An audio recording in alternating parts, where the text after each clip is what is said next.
Use the graph of the function f of x equals negative 3x plus 7 to answer the questions below.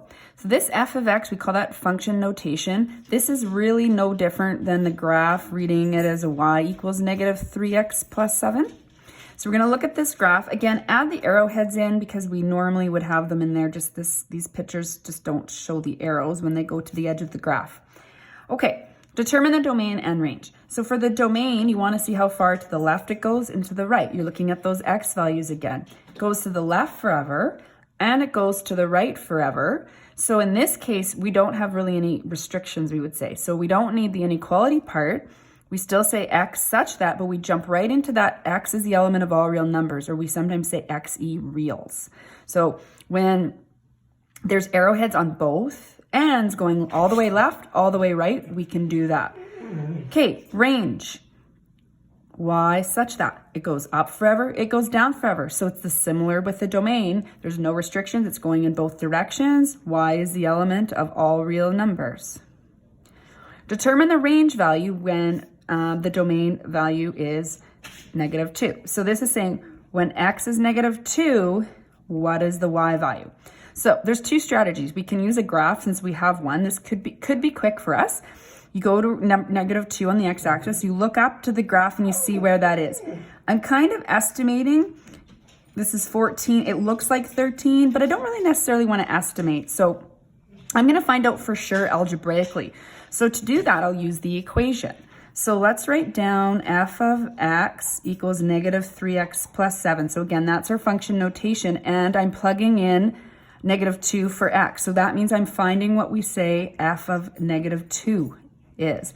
So negative 3 times, instead of x, negative 2 plus 7. So f of negative 2 is equal to 6 plus 7. So that equals 13. So that makes sense. I was right when I was estimating on the graph that it is 13. So basically y is equal to 13 when x is negative 2. Let's look at C. Determine the domain value when the range value is 4. So same idea. I can go to 4 on the y value. So we know y is 4. What is the x value? So I go here and we can see that the x value is 1. So we got that information on the graph. So that's how I would do this one because I didn't have to estimate. I still want to show you how I would do this as well algebraically. In other words, if I had to estimate or I didn't have a picture of the graph, but I had the equation. So using the equation, how would this look? We'll get the same answer, but what would this look like algebraically? So when the range is 4, that means when y is 4. So when we look at this, remember, we don't see y value, but we know that this is the same as the y. Okay, it's just a different way of writing y. Put in 4.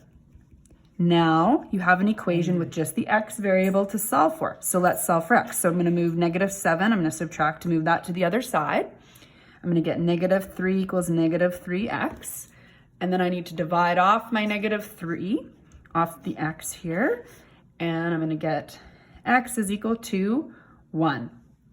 Got the same answer. So what this means is x is equal to 1 when y equals 4. Again, we can confirm that on the graph. When x is 1, y is 4.